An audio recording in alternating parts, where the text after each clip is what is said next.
За өнөөдөр би та бүхэндээ Бурхны хаанчлалын санхүүгийн зарчмын тухай ярихыг хүсэж байна.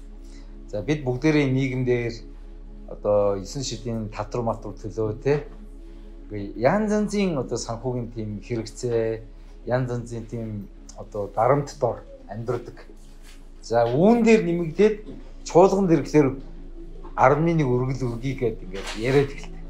Тэгэнгუთ бидний хувьд нөгөө нийгэмдэр чи өчнөө одоо санхүүгийн дарамттай байтал дээрээс нэмээд бурханд өгөхлөөр одоо надад юу үлдэх вэ? Би яаж цаашаа амьдрах вэ?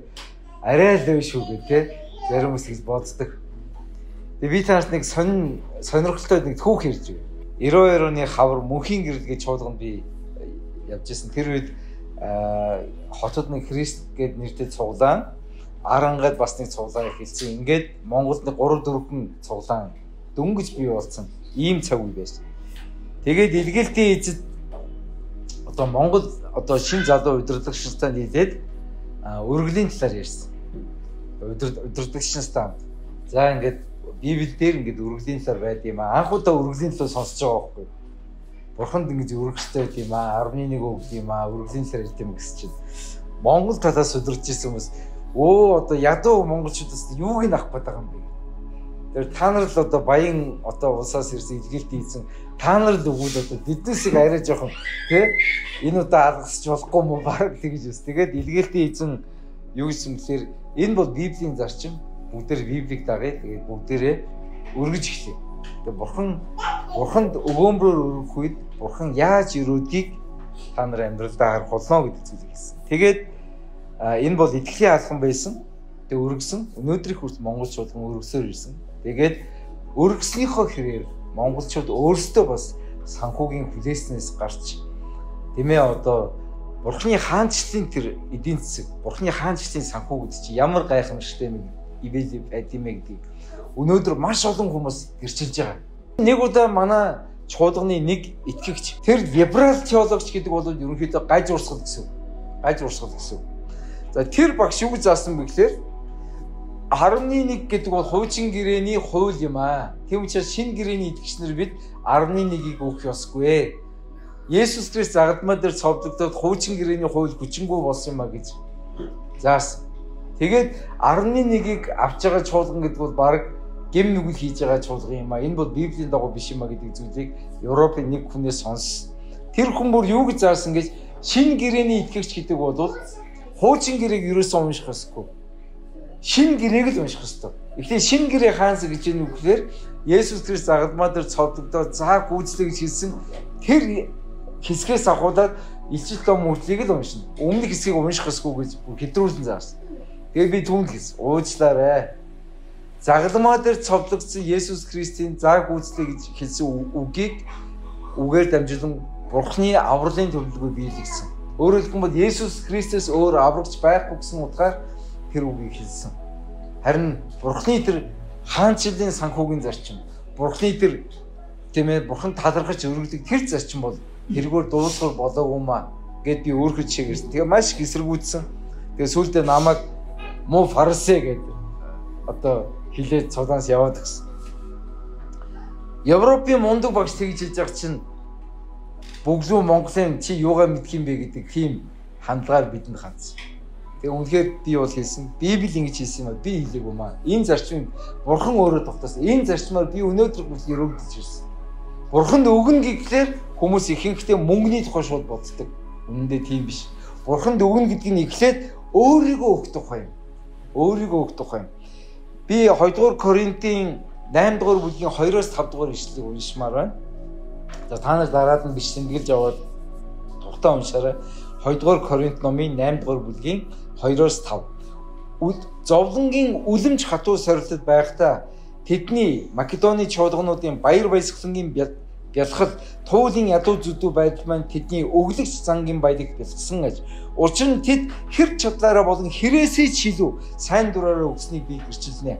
Ариун хүмүүсийн төлөө үйлчлэлд оролцох эвэлийн талаар биднээс асар шаргуугаар гүйж бидний хүсэж байснаас бус харин нэглээ тэд өөрсдийгөө эзэн даатхан дараа нь Бурхан таалтын дагуу бидэнд өгсөн юм а гэсэн. Энэ дээр Македон буюу Тиймээ Филиппотын чуулган нь Илж Паулын үйлчлэлийг маш ихээр дэмжиж байсан. Тэр Македон хотын чуулган бол жижигхэн чуулган. Эзний хайр чуулган Мараната үйлчлэлийг 3 дахь жилдээ дэмжиж байгаа шүү. 3 дахь жилдээ. Биднийг ингэж дэмждэг гадаад хүн бидгээр дотоод хүнч байхгүй. Бид бүр алмаарч. Мараната үйлчлэлд бол Македоны чуулган бол эзний хайр чуулган баг. Үнэхээр би эзний хайр чуулганы итгэлийн өргөл үнэхээр талархаж байна. Яг л та бүгдийн өргөлөөр бид үйлчлсээр байна. Македон хотын чуулган дээр 5 дугаар ишлэлээр нь эхлээд өөрсдөө эзэн төгсөн гэсэн. Бурханд өргөн гэдэг чинь эхлээд өөрийгөө эзэн төрөх юм, мөнгөө биш. Харин дараад нь Бурханы тааллын дагуу тэд үйлчлэлийг дэмжсэн юм а гэсэн. Тэгэхээр эзэнд өөрсдөө өргөх ёстой. Эзэн би танд өөрийнхөө амьдралыг өргөж байна. Дөнгөж эзэнд итгээд ямар ч ажилгүй орлогогүй тийм ядуу залуу эзэнд ирэх үедээ заримдаа эзэнд өргөх өргөл байхгүй шүү дээ. Өргөлийн цаг бол хүмүүс ингээл доктортаа мөнгө хийгээл хажууд нь ингээл нэг өргөлийн доктор явахсаа ингээл амар ичээд нөгөөдгий чинь дамжуулаад ажих хүндээ дамжуулаад тэг би энэ нэшлийг уншаад уумсан. Би өгөх юмгүй ч гэсэн би өөрийгөө өгөх ёстой юм байна. Би өөрийгөө эзэн өгөх юм. Эзэн би танд өөрийгөө би танд магтаасаа би танд залбирдаа над өгөх юм байхгүй ч гэсэн би өөрийгөө үйлчлэл зориул. Би цаг хугацаагаа би залуу насаа танд өргөе. Та миний амьдралыг өөрөөр зорилгын дагуу ашиглаач Бурхан. Би танд өөрийгөө над үнэхээр тэр бусад чиг өг мөнгө алга гэж залбирчээс үе зөндөө байсан. Ром 12 дугаар бүлгийн 1-р ишлэлээр иймд ах түүндрээ өөрсдийн бие Бурхан тааламжид амьд ариун тахил болгон өргөхийг Бурханы өршөөлөөр таандраас хичээнгүлэн гуй. Энэ нь таандны сүнслэг мөргөл мөн гэсэн. Бурханыг хүндэлж байгаа хүн гэдэг үг чинь өөрийнхөө амьдралыг өргөж байгаа. Бүтэн сайдар цуглаандаа ирж байгаа гэдэг чинь өөрийгөө Бурханы өмнө өргөж байгаа. Оо би энэ цаг дэлгүүр хоршоо захмах ороод эсвэл зугаалга амралтаар яваад эсвэл тийм ээ уул гадан давраад эрүүл мэндтэй өөрийгөө зориулж болох байсан. Гэхдээ эзэн минь та намайг бүгдэн 6 өдрийн турш өрөөсөн учраас би эзний өдөр таныг хүндлэхээр өөрийнхөө амьдралыг өргөхөөр өөрийнхөө эх 7 хоногийн өдрүүдээ өргөхөөр таны өмнө би итгэмжтэйгээр ирэхийг сонгож байна гэдэг чинь өөрөө мөргөл байхгүй, өөрөө хүндэтгэл байхгүй. Магадгүй бүтэн сайдрын ирэхдээ та ядарчихсан, та цуцчихсан, та айчсан, урамгүй болчихсон. Яагаа мэдэхгүй болчихсон. Яммааргүй байна Бурхан минь. Залбирмааргүй байна. Урамгүй байна Бурхан минь. Гэсэн тийм сэтгэлээр ирсэн ч гэсэн Бурханы өмнө ирээд суугүй. Бурхан түүнийг чи харахтаа. Итгэмжтэй байж чи харахтаа. Чи ядарсан байсан ч гэсэн чи барайнд ирсэн. Чи цуцсан байсан ч гэсэн чи намайг дээдлэхээр 7 хоногийн эхний өдөр болох бүтэн сая өдөр надад өргөхөөр өөрийгөө зориулахаар цуглаанд ирсэн. Эн чинь хангалттай гэдэг зүйлийг Бурхан хэлдэг юм аа. Амен. Тийм учраас өргөл гэдэг үг сонсох болгондоо өөрийгөө ихтэй өргөх ёстой. Өөрийгөө. Мөнгө бол дараагийн асуудал. Мөнгө бол бүр дараагийн асуудал. Заримсалгаар мөнгөөр Бурханыг худалдаж боддог. Оо Бурхан минь ээ. Та намайг ямар завгүй бизнесмен, ямар алдартай хүн гэдгийг мэднэ шүү дээ. Бүтэн сайдар би фэнүүдтэйгээ цаг өнгөрөөхгүй маш хэцүү. Тийм болохоор би өргөлөө ахиугнаар танд өгч. Бурханыг агуулж байгаа. Та намайг өрөөгөрөө. Бурхан өргөлөөс л биднийг хүсдэг. Бурхан таглаас л дуулууртай итгэмжтэй байдлыг хүсдэг. Тийм учраас бүтэн сайдар болгон эзнийг хүндлэхээр түүний өмнө даруухнаар ирэхгүй. Бурхан тэр итгэмжит нэгний өргөлийг хараад, өөрийнхөө амьдралыг өргөж байгааг хараад Бурхан түүнийг өрөөдөг юм аа. Амен. Тийм учраас өргөл гэдгийг мөнгө гэж шууд бити ойлгоорой. Есүс Матай 6 дугаар бүлгийн 19-с 21 дээр ингэж хэлсэн. Газар дээр өөрсдөө баялаг бүү хураа. Тэнд хэвэн хорхоо болоод зэв идэж сүлэгдэг, хулгайч эвдэж ороод хулгайдан авдаг гэж. Харин Тэнгэрт баялагийг өөрсдөө хураа. Учир нь тэнд хэвэн хорхоо болоод зэв идэж сүлэгдэггүй, хулгайч эвдэж ордог, хулгайлдаггүй. Та нарын эд баялаг хаана байна? Зүрсгэл чинь тэнд бас байх болно гэсэн. Тэгээ би энэ ишлийг шинэ итгэгч байхдаа, нялх итгэгч байхдаа ерөөсөө энэ дэлхийд дээр ерөөсөө баялаг, байр, майр, хадгаламж те юу ч хэрэггүй юм бэ. Ерөөсөө ингээл ядуу байх нь ариун байдал юм а гэдээ ойлгоцсон. Ерөөсөө би нэг ядарсан ядуу явахад Бурхан намайг үнэхээр ариун амтан байна. Тэнгэр чамдыг баялаг байгаа шүү. Тэ газар дээр чи ядуугаараа бай. Тэнгэр чи тэр өмтөн болно гэж тэгж ойлгосон. Харин Есүсийн одоо тэр Бурхны хаанчлалын санхүүгийн зарчим байгаа шүү дээ. Ганцхан энэ шүү дээ. Хуучин гэрээ, шинэ гэрээ. Энэ бүхэл бүтэн хам шинж, энэ хам одоо сэдв гэх юм уу? Энэ Бурхны хаанчлалын сэдвийг үзэх юм бол Бурхан өөрсдийн хүмүүсийг өгөх чадaltaй тэр баян байхыг хүсдэг. Баялагийг бүтээдэг байхыг хүсдэг. Тэд байртай, оронтой, үр хөвгтөө өвдүүлэх өвдөө байхыг Бурхан хүсдэг. Амен. Тэрээс шингээл тэрээсээ гიშгтэй тайгаадлал Бурхан минь мөнгө өгөөч гэх тийм биш. Яг тэгж амьдрах хүмүүс байна, сайн дураар ядуурдаг хүмүүс байна. Тэгэхээр тийм билегээс бидний ихэнх нь байхгүй. Бидний ихэнх нь ажиллаа хийгээд, баялгаа бүтээгээд, бизнесээ гээд мөнгөө олоод, сайхан амьдраад, гоё машина унаад, гоё байрандаа амьдраад, гадаад дотоод аялаад, хажуугаар нь гоё имчилгээ хийгээд, үр хүүхдүүдэд хувийн сургууль сургаад, тийм ээ, өөрсдөө ч гэсэн амьдралын өөр төвшөнд гарч амьдраад, ингэж амьдрахыг Бурхан хүсдэг. Энэ нь буруу биш. Яг л Бурхан биднийг баясаг цэнг гэж энэ ид баялагийг өгсөн. Соломон хаан амьдралынхаа хамгийн гутарсан үедээ номдогчийн үгс гүн ухаантны үг гэж ярьдаг. Тэр номон дээрээ бүх юм удахгүй. Энэ гоё мэдээлж удахгүй, гоё хувцас имсэж удахгүй, гоё баяр цэнгэж удахгүй, юм бүх юм удахгүй. Баян байгаа ч удахгүй, ядуу байгаа ч удахгүй. Ер нь амьдрал тэр хоос юм бэ гэж. Тэр номыг би судалж явах үедээ Бурханаас хоёр юмыг сайн ойлгосон. Бурхны өгсөн тэр сайн сайхан зүйлд enjoy хийж, баярлаж цэнгэж сурах хэрэгтэй. Амен. Амен. Бурхан биднийг үнэхээр эдэлж хэрэгэл өмсөж зүүгээд тэр сайн сайхныг өгсөн бол баярлаа Бурхан минь гэж тэрийг эдэлж сурах хэрэгтэй. Тэгэхдээ зүрх сэтгэлээ тэр эд баялагт битгий үг. Эд баялагаараа өөрийгөө чухал хүн гэж битгий бод. Би гоё машин унтсан учраас би замын хөдөлгөөнд давуу хэрэгтэй гэж битгий бод.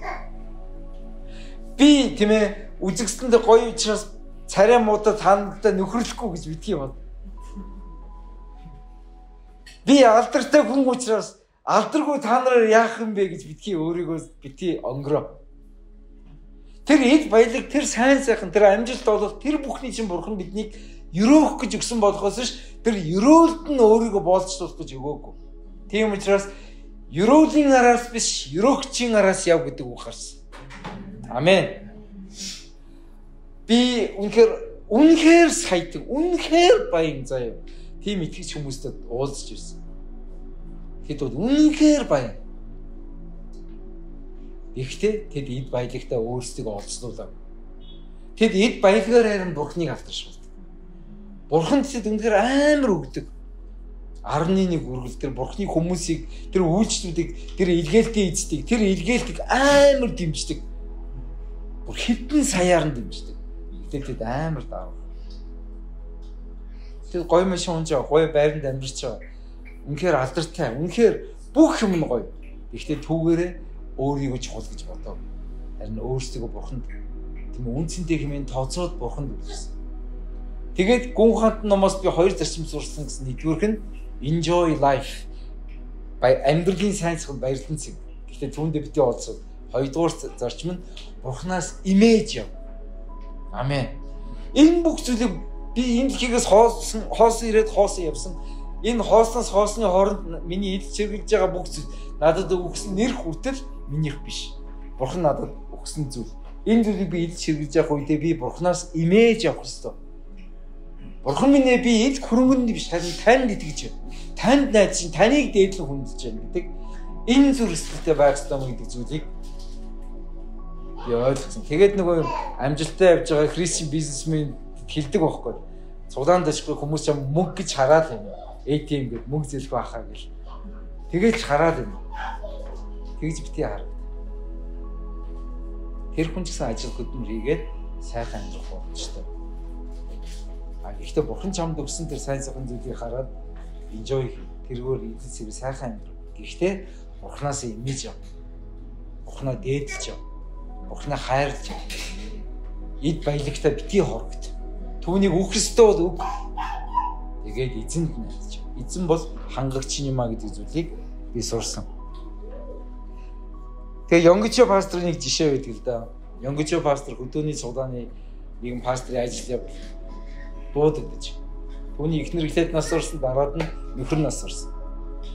Тэгээд тэр одоо нас орсон одоо уй гашуутай өөрийнхөө салбар сүмийн пастор дээр очиод ажил явдлыг хийх гээд 3 дахь өдөр болсон 3 дахь өдөрт нь нөгөө нас орсон пастор авснаасаа ингэ босоод ирсэн.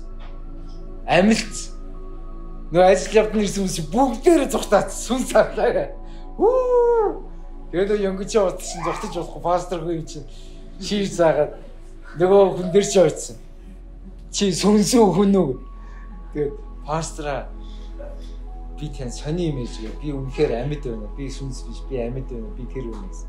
Тэгээд нөгөө хүний чинь нөгөө ажил яв болоод нүүр мөрөнд ингээд засцсан байгаа шүү дээ. Тэгээд чи нүүр гаруй нугаагаад хувсанд оруулаад жирийн ууц өмсгөө. Тэгээд нөгөө чи хоолонд идүүлээд ярилсан. Юу бол яа гэсэн чи пастор би асрыг хөөх гашуудаа эхнэр гараас гашуудаа Библи уншаад залбирчээсэн чи миний ингээд араас ингээд зүрхрүү сүлбээд нэг юм орох шиг болсон. Тэгээд би миний бие ингээд биенээсээ сүнс минь гасч яваад тэгээд тэнгэрээс нэг 2 тэнгэр ич ирээд намайг ингээд тэнгэр рүү аваа явсан. Тэгээ асар удаан явсан. Асар удаа яваад тэнгэрийн одоо деваачин болсон. Тэнд Иесустэй би уулзсан. Тэгээ тэнд би их нэртэйгээ уулзмаар юм гэж хэлсэн чинь таныг одоо их нэрийн чинь хүсэлтийн дагуу таныг авчирсан юм аа. Их нэртэйг уулз. Манай их нэр үнэхээр үзэгсэлтэй байсан пастор гэсэн. Тэгсэн чинь нөгөө пастор уус их нэр царай муудыг мэдж байгаа бол. Одоо нас орсон хүн ясыг үнэлзүүлэхгүй гэж л гой гэж хэлж байгаа байхгүй. Мэдэн штэ танаа их нэр гэсэн. Тэгсэн чинь үгүй пастор үнэхээр үзэгсэлтэй сүлж авахтай байсан. Газар тэр ямар царайд байсан хамаагүй. Гэхдээ тэнгэр бол үнэхээр тэр үзэгсэлтэй байсан пастор байсан. Тэгс за тэгээд юу болсон гэсэн. Тэгээд ихний хэсэг нь чи миний араас гашууд уйлж байгааг би харсан. Битгий гашууд. Харин чи хүүхдүүдтэй очиж бурхан дүүлждэг хөө. Бурханы хаанчлалын төлөө амьдралаа зориулах хөө. Бурхан яаж тэнгэрт шагнал бэлддэг юм бэ гэдэг зүйлийг чи хэлээсэй гэж харуулахын тулд чамайг энд авчруулсан юм а гэсэн. Тэгээд Мосетэй уулзсан, Давидтай уулзсан, хуучин гэрээний итгэлийн бааtruудтай уулзсан.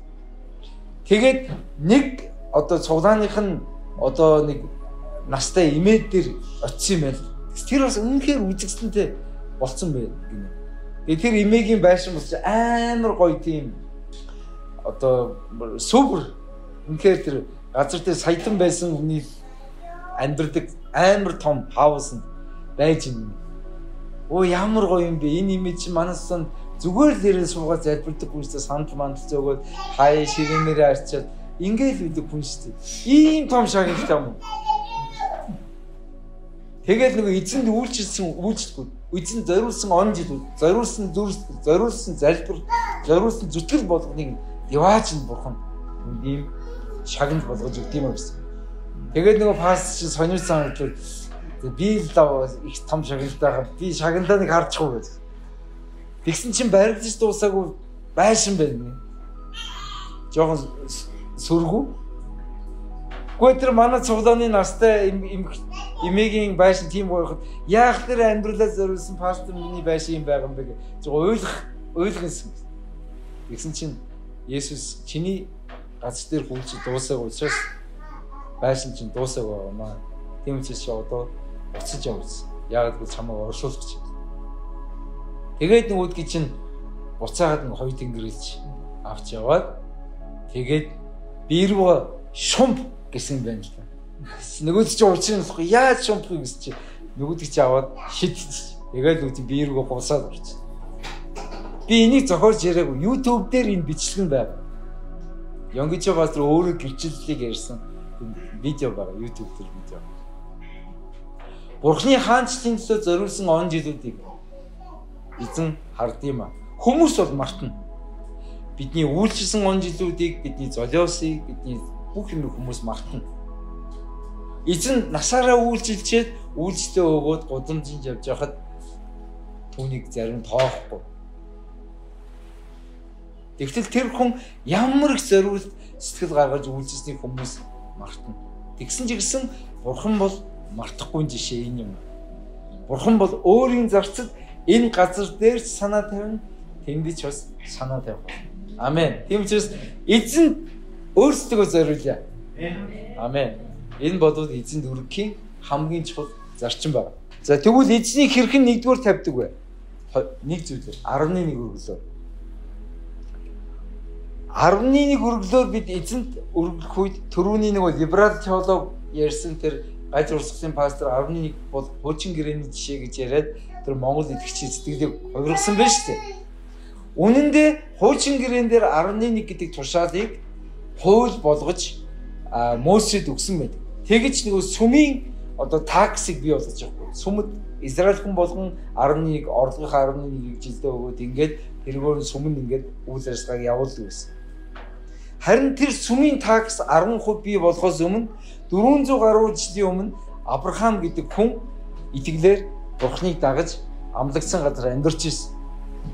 Тэгэд Эхлэл номын 14-р бүлгийн 12-оос 24 дээр нэг юм түүх гарч байгаа. Содом хотод амьдарч ирсэн Авраамын ач дүү Лотыг одоо Дайнтланд одоо байж байхдаа тэр нөхөр Дайны одоо олзонд бүх юм олзуулаад эхнэр хүүхэд эдгүрэн бүх юм олзуулсныг сонсоод Авраам өөрийн одоо хувийн арим 318 эртээ хамт одоо тэр хаадтай тулдж ялаад бүх одоо Лот болон түүний гэр бүлийнхэн эдгүрэн бүх зүйлийг нь аваад дээрээс нь ялсан олзоо авдгийн чинь Дайны хуулиар олзоо авсан. Тэгсэн чинь Салемийн хаан Малкизедек талх дарс аваад Авраамыг одоо тосч угтсан байна. Авраамыг өрөөхөө. Талх дарс гэхээр Есүсийг сануулж байгаас тэр Салемийн хаан бол Шалом буюу амар тайвны зөвхт байдлын хаан гэсэн юм байна. Малкизедек гэдэг тахилч хинээс төрсэн ямар одоо хэдэн наслсан тийм юм байхгүй. Гэхдээ хуучин гэрээний Малкизедек шиг Есүс болоод бидний Малкизедек юм а гэдэг ойлголтыг Еврей номон дээр тодорхой хэлсэн байна.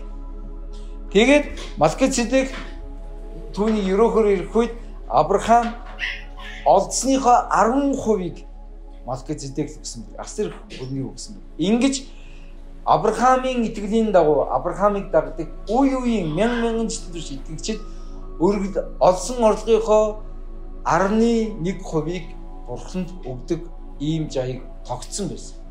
Энэ жаягаас улбалаад Мосегийн үед 400 жилийн дараа сүмийн такс болгож хуульчилсан. Шинэ гэрээний итгэгчид бидний хувьд 11 өгнө гэдэг нь сүмийн такс биш юм. Амен. Хуучин гэрээнийх шиг такс биш. Харин шинэ гэрээний итгэгчид бидний хувьд Бурхан талархсан сэтгэл нэгүслийн улмаас Бурханд өгч байгаа. Ийм сайн дурын өргөл юм аа. Амен. Тийм учраас Авраам Малкизедек өгсөн шиг бид бас Авраамын итгэлийн үр дүн учраас бидний Малкизедек болох Есүс Христэд бид өөрсдөө 11-ийг өгж байгаа. 11-ийг өгчихлээр 90% нь үлдэхлээр одоо би яана гэж бодож байгаа. Тэр 90% чинь Бурхан өрөөнө.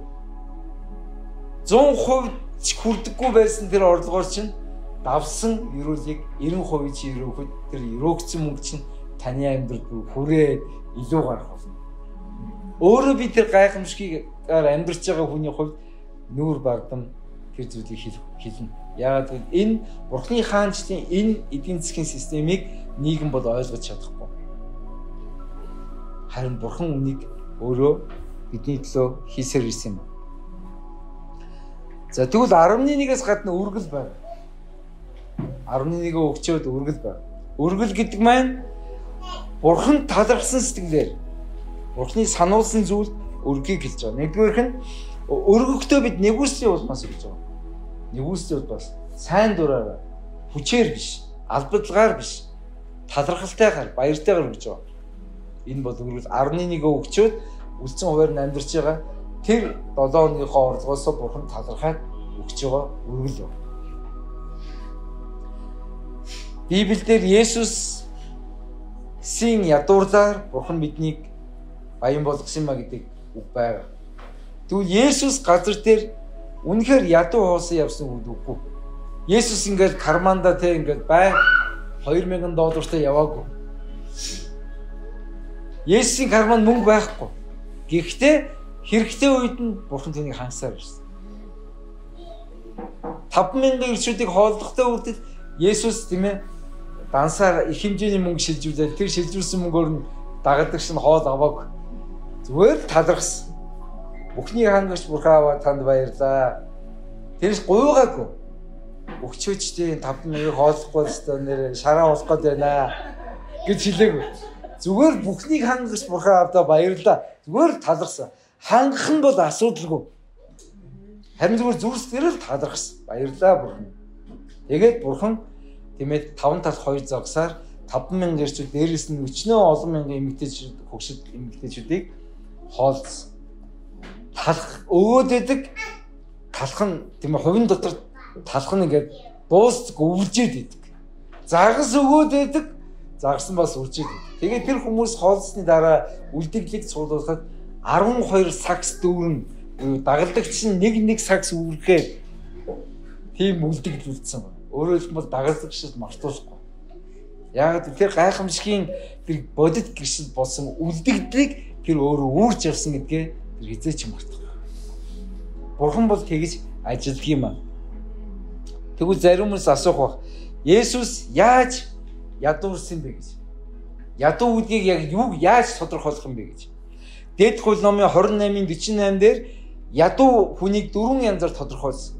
Дэд хууль номын 28:48 өлсгөлэн хүн, хоол байхгүй хүн, сангаж байгаа хүн, уухан байхгүй хүн, нүцгэн хүн, хувцас байхгүй хүн. Тэгээд алив бүхнэр гачигдж байгаа хүн.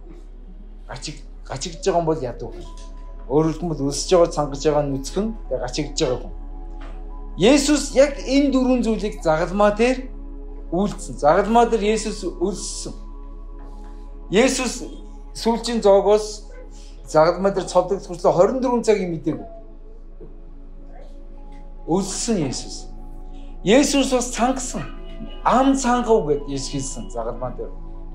Есүс бас нүцгэрсэн. Загалмаа дээр түүний бүх хувцсыг тайлаад бандаж бүгдийг тайлаад нүм нүцгний түүний цодсон.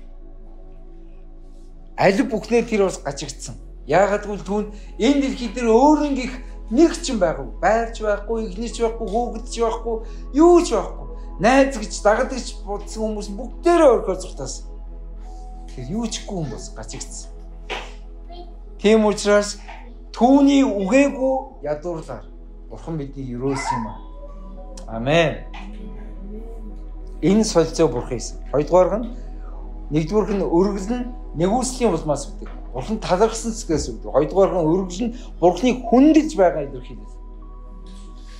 Израильчууд жил 3 удаа Иерусалим цуглахдаа Бурханы өмнө ирэхдээ гар хоосон битгий ирээрэй гэдэг үгийг Гитлэл номын 23 дугаар бүлгийн 14-өөс 15 дээр хэлсэн байдаг. Бурханы өмнө ирэхдээ гар хоосон битгий ирээрэй гэж Израильчуудад Бурхан сануулсан байдаг. Яагаад гэвэл хүндэлж байгаа тийм ээ тэр хүний хүндэлж байгаа гэдэг илэрхийлэл бол тэр өгч байгаа өргөлийн хэмжээ юм. Хүнд өгж байгаа өргөл нь тухайн хүнийг үнэлж байгаа үнэлгээ. Тийм биз дээ. Хэн нэг үнэхээр энэ хүн үнцэнтэй, энэ хүн үнэхээр бидийг юрөөсөн гэж бодож байгаа бол үнцэнтэйгээр юрөө штэ. Юрөө. Танаа гэрт нэг алдартай хүн орж ирэх юм бол та байдгаа тавина үсттэй. Тэрнээс зүгээр нэг хатсан борц тавихгүй үсттэй. Яг л өгч байгаа хүний сэтгэлийг би голоогүй ч гэсэн өгч байгаа хүний сэтгэлийг нь харах үедээ би энэ хүн намайг ингэж үнэлд юм байна. Ойлголоо. Тийм учраас та бүхэн танаа чуулганд ирж байгаа номдогчдыг үнэхээр өрөөгд явуулаар. Би өөр юмар дутсандаа тэгж гуйгаагүй хэлж байгаа юм биш. Үнэхээр Бурханы хаанчлалын систем дотор Бурханы үгийг дамжуулж байгаа Бурханы нэрээр та бүхэнд үйлчилж байгаа хүмүүсийг гар хоосон битээ буцаагаар. Амен. Ингээд хэлсэн чинь за нөгөө бадмаар чи өвчтэй юм шиг мөнгө гуйлаа гэж бодох үү. Би мөнгө гуйгаагүй шүү. Ямар шарааны нөхөр өстэй ичдэг юм багтаа. Ингээ илчдэг юм өстэй амар юм байна. Үндэ номлогч нар өөрөө зохиогоогүй зарчмыг ярих бас нэг хэцүү даалгавартай байт юм. Гуравдугаарх нь өргөл бол тарих ба хураах зарчмаар ажилладаг. Өргөл бол тарих ба хураах. Хүн юу тарин түүнийг хурааж ам, хармыг тариул хармыг, өгөөмрийг тариул өгөөмрийг гэж 2 дугаар Коринтын 9 дугаар бүлэг дээр хэлсэн. Тэгээ энийг би юу гэж ойлгосон бэ гэхээр олон жилийн өмнө би Сингапурт оюутан байлаа.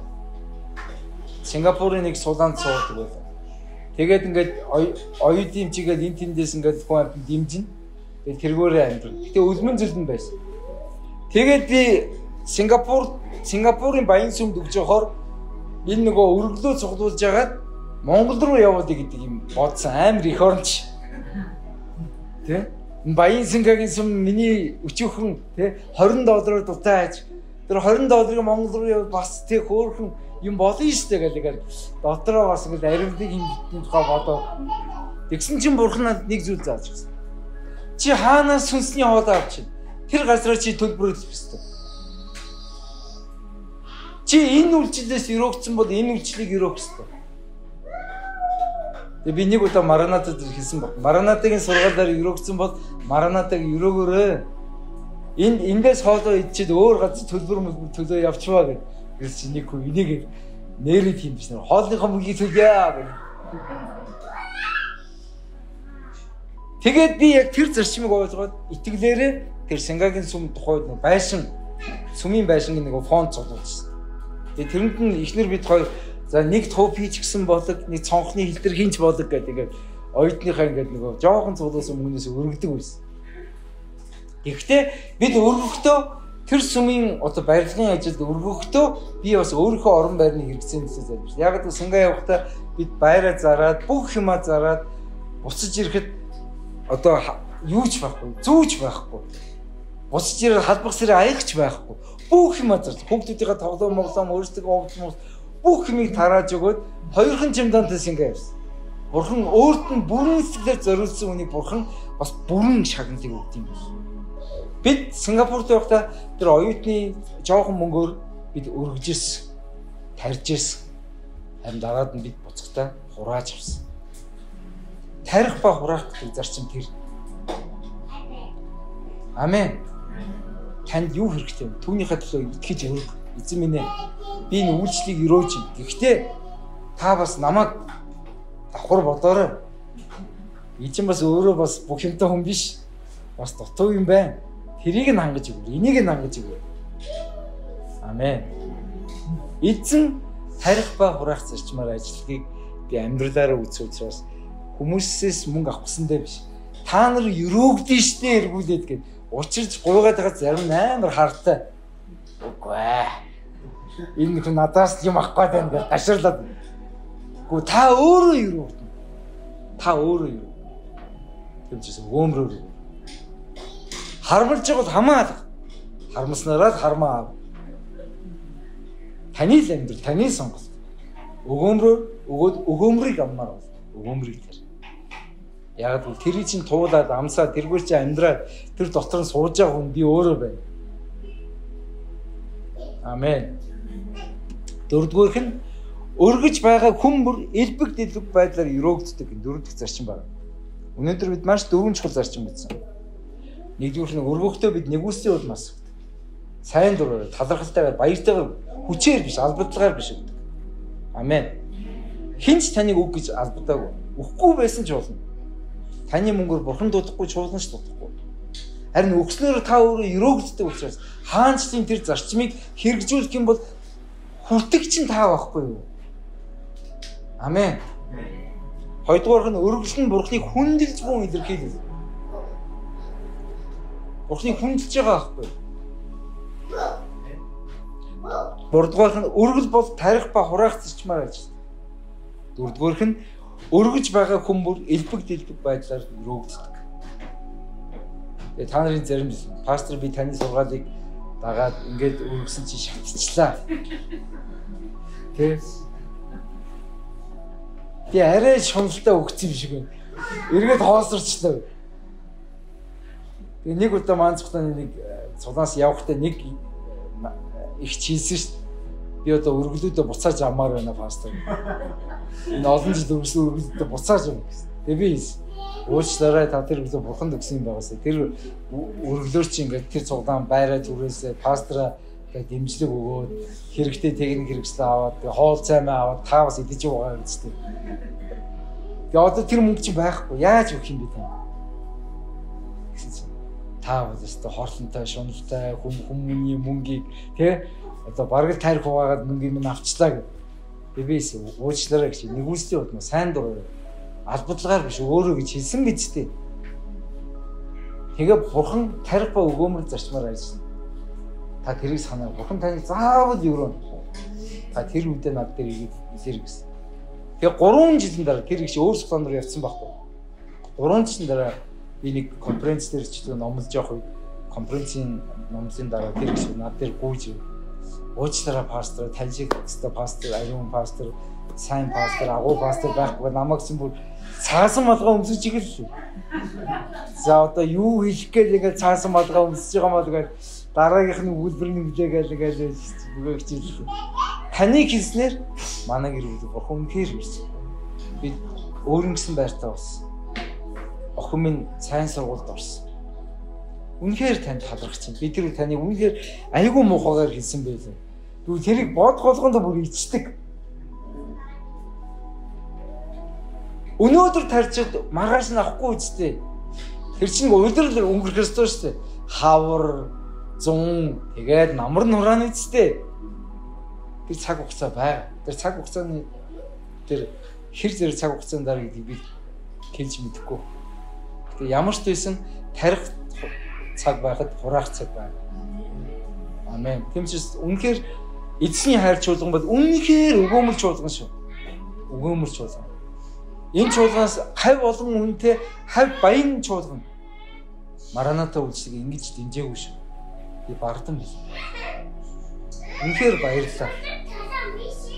Та нарын үйлчлэлээр хэдэн мянган хүн дэлхийд даяар Мараната үйлчлэлийн сургаалуудаар, номуудаар үйлчлэлээр өрөөгдөж байгаа. Энэ мөн шаард залаагүй амьдруулах гэж та нарын хичээж байгаа шүү. Үнэхээр хичээж байгаа шүү. Үнэхээр өрөөж байгаа шүү. Амен. Үнэхээр танд баярлалаа. Бүгдээ эзэн далдрыг өргөд хамт залбирая. Эзэн Есүс танд баярлалаа. Үнэхээр өөрийгөө ихлэд өргөх ёстойг та бидэнд сануулж өгсөнд баярлалаа. Та бидний мөнгийг хараагүй. Харин та бидний сэтгэлийг, бидний зүрх сэтгэлийг ихлэд харсан эзэн минь. Бид үнэхээр зөв сэтгэлээр, зөв хандлагаар, зөв бодлоор, зөв итгэлээр танд өргөхийг хүсэж байна. Бид өргөхдөө 11 өгөхдөө танд талархаж өргөж үнэхээр таныг хүндэлж дээдс учраас өгж байгаа. Бид өргөлүүдээ өгөхдөө албадлагаар биш сайн дураар баяртайгаар өгөөмрөөр өргөж байгаа. Тарих ба хураах зарчмаар өргөж байгаа. Та биднийг өгөөмрөөр өргөнө гэдгийг бид харж байгаа эзэн минь. Бид бас таныг хүндэлж дээдс өргөж байгаа. Энэ зөв хандлагаар бид таныг өргөж өрөөх. Эзэн минь танд өргөсөн шигэ та биднийг эргүүлээд бидний өргөсөн хэмжээнээс хэдэн зур дахин илүүгээр зөвхөн биднийг амьдруулаад зогсохгүй бидний үр удмыг насан туршид нь гачигдаг дутагдах зүйл байхгүйгээр хангаж өрөөх учраас баярлалаа. Эзэн Есүсийн нэрээр Бурхны хүмүүс нэгэн дуугаар амен. Амен. Бүгдээрээ эзэн алдрыг. Амен.